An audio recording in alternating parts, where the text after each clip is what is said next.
Well, good afternoon. Happy Sunday. And to the Norse pagans out there, Hail Soul. This video I was kind of done at the request of a friend. And it's a tough one. And it's one that affects me very deeply. Grief. Now, I realize I could probably read up a bunch of psychology, regurgitated back, at least give you my take on it. The same thing with something out of the Bible or something out of Asatru, or rather Norse paganism, for those of you who don't know the term.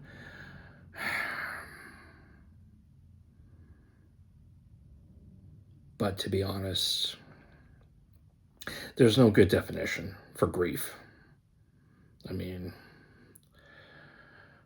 you look in 6 different textbooks or dictionaries or religious texts, it's all going to give you something different.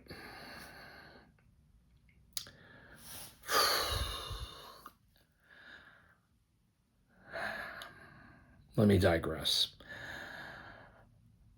2015, I lost my wife to her second bout of kidney cancer.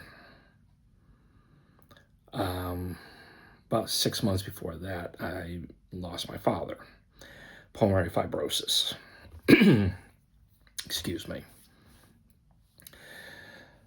Just this recently,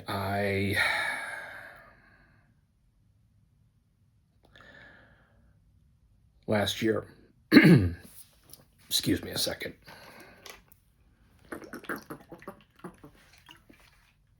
And no, that was not a shot placement for a product. 2015, I lost my mother.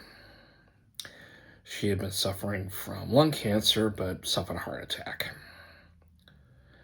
while going through treatment. So,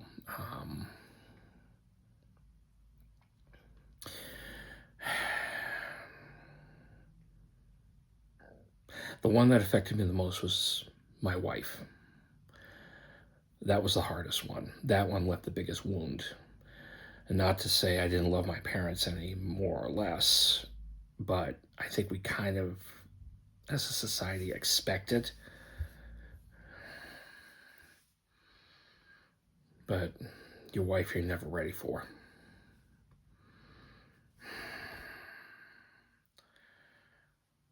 And, you know, the thing was, we were making some progress with her health. Diabetes was under better control. She was moving around better. But the kidney cancer woke back up. They think it was lying dormant in her lymphatic system. And one thing led to the other, and it came back.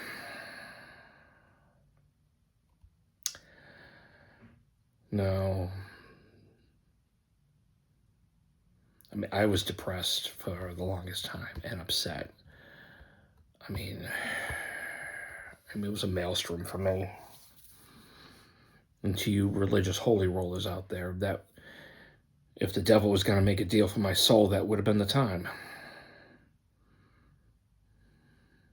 That would have been the time. You know, I wanted the world to burn after she died. That's how low I got.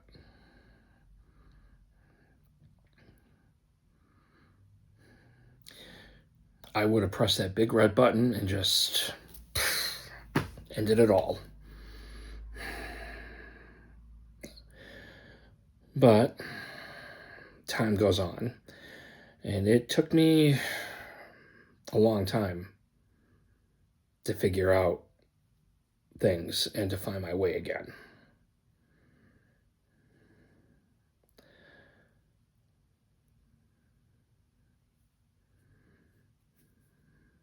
And over time, the wound, it scars. I mean, I'm not going to say it heals because there's always something left. There's always a mark. There's always a scab. There's always a wound. Does it get easier to carry? Absolutely. Absolutely. But yeah, it could be 5 years afterward, it could be 10 years afterward, and something just reopens it a little bit or a lot. I mean, I still get depressed every March. She had a fondant, and that's because Deidre, and this is just something real small, I thought it was a little odd. She always had a fondness for Shamrock Shakes, so I make it a point to have one a year in her honor.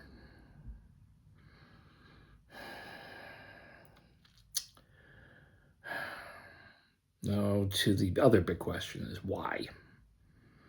Why did this happen? Why does it happen? Why do we lose those we love so soon? I've looked at Christianity. I've looked at Norse paganism. Nobody has any answers. I don't believe anybody does.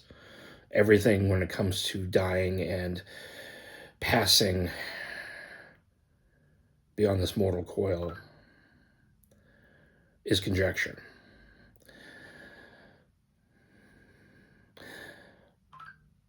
I can tell you that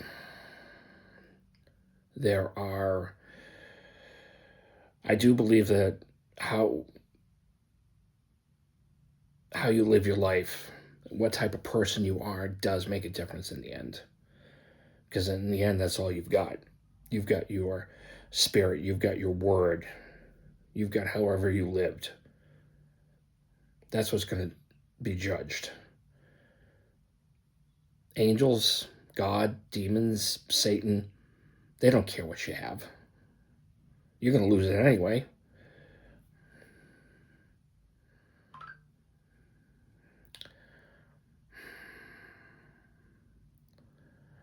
You've got your word, you've got your reputation, you've got the type of person that you are. That's what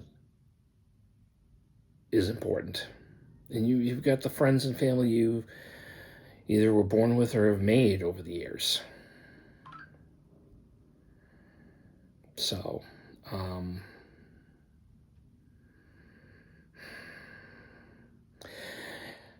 the other big question is, do people think that there's a plan?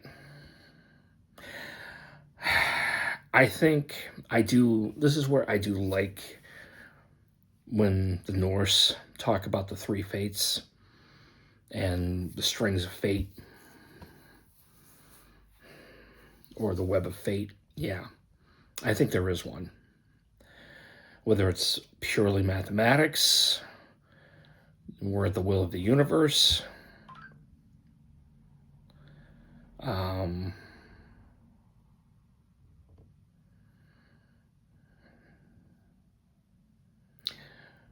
that's a tough one, but I think there is a plan.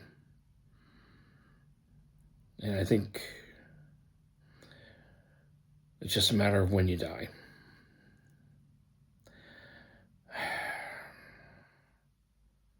Do I accept it? Oh, I hate it. I hate that's how the universe is. I hate that is what happens. But,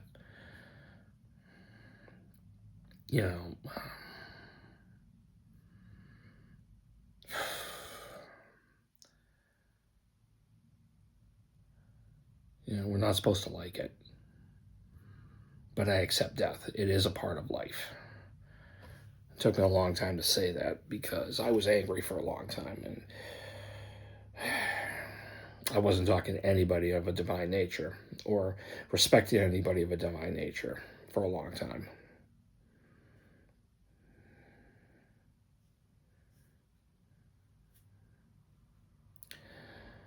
Now, if you're going to ask me how I got into religion and Norse paganism,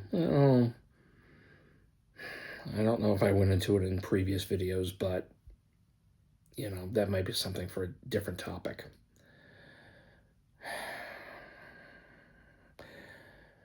The best advice I could say is this: live. Spend it, and if family or partners or who you're supposed to be with, then be with them. Honestly, these days, employers only count about body counts. You know what? If you've got, don't forego your vacation time. Don't pass over birthdays or anniversaries. Spend the time with those you say you care about.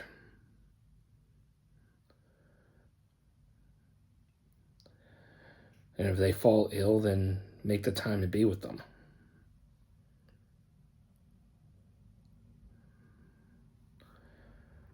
Because honestly, no one else is going to sit with them. And for those of you with husbands and wives and partners, that's what the vows are about. In sickness and in health, till death do us part, for better or for worse. I'll take it from me. Seeing a partner die of cancer and the complications related to it, that is about as worse as it gets.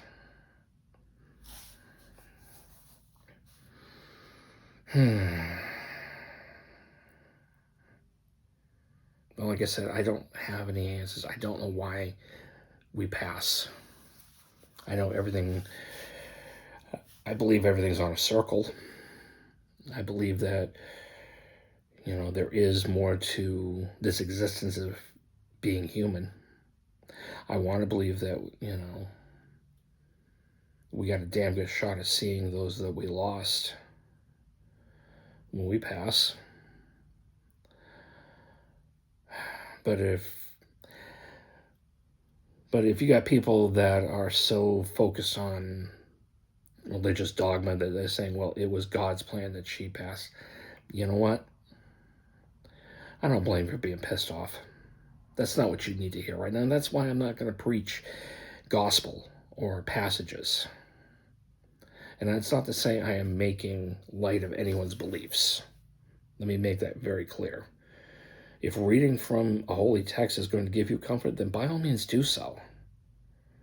Dealing with that pain is individual.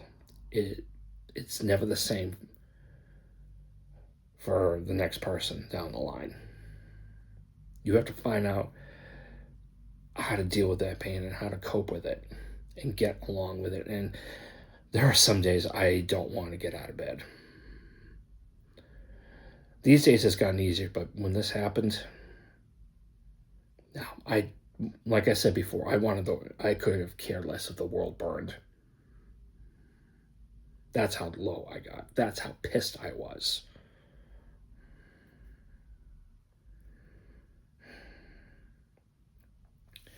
When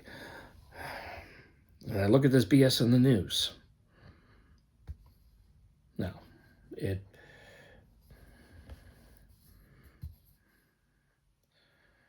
honestly, your life is what's more important. Everything else is secondary. Your family is important. Everything else beyond those two things is secondary. And the ones you call good friends, yes, they are important. If it's not yourself, if it's not in your soul, it's not your family, it's not your friends, it's secondary. Because let's face it, when we're on this earth, we're never going to get another chance. We're not going to get a do-over.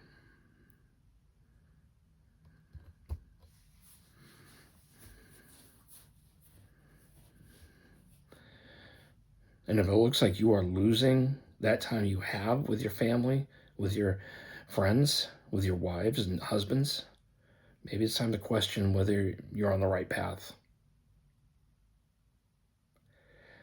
For those of you who have lost someone, remember them. Live for them. And I know that is the hardest part of all.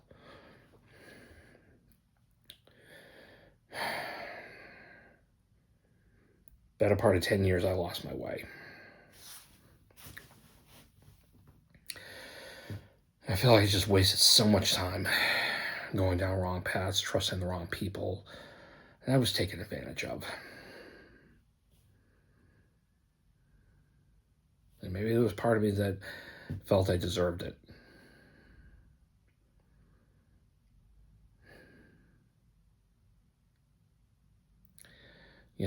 And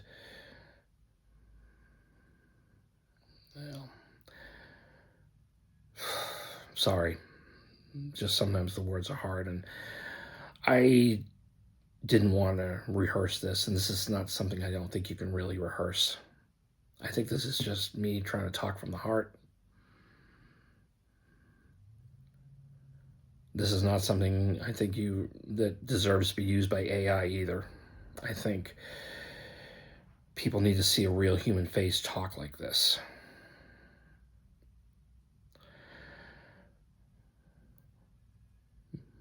But I will get back to one point, that I wasn't talking to anybody of a divine nature or a spiritual nature. Later on, I did discover Norse paganism, and that clicked. And there are certain things that drastically make it different than Christianity, Catholicism, Judaism, Islam. But it fit for me.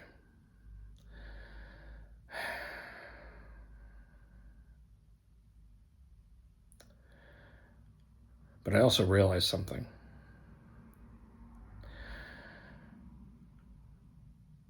Well, I realized two things in all of this. One is whatever complaint or fight I had about religion had nothing to do with the divine beings that are worshipped or the holy text. It was the organizations. But that's a whole different... I'm going to leave that one alone for now. The other thing was, I think, at least where my wife and my mother were concerned, there was a plan, because I think they were...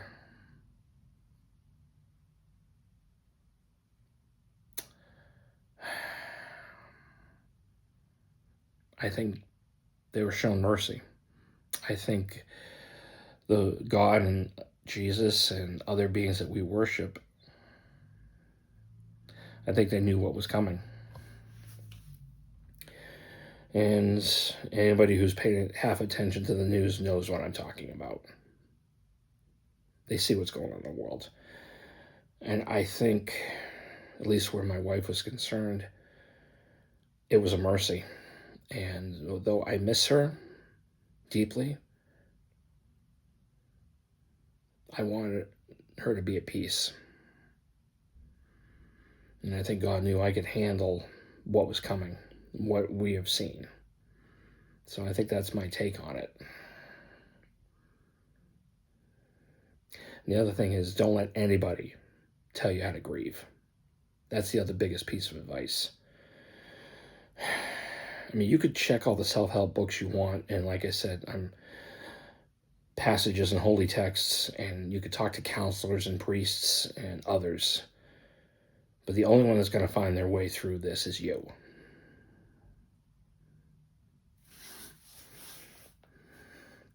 But I know staying in that pit will do you no good.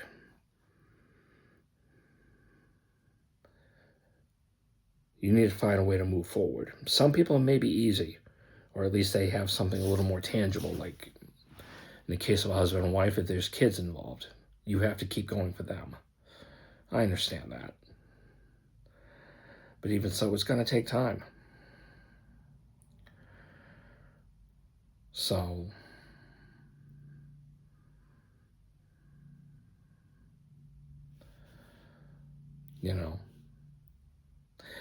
the other thing is, my stepfather always says, opinions are like assholes. Everyone's got one. So when it comes to loss and grief, like I'm circling back, don't let anybody tell you how to grieve. Unless it is becoming self-destructive, which could happen.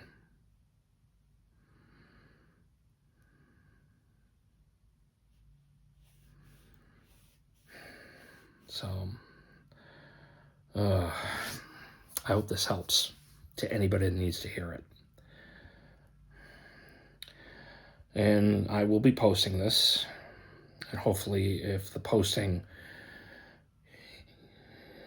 hopefully I can rig this so if questions or comments, respectful ones, get made, hopefully I can respond to them. So, all right.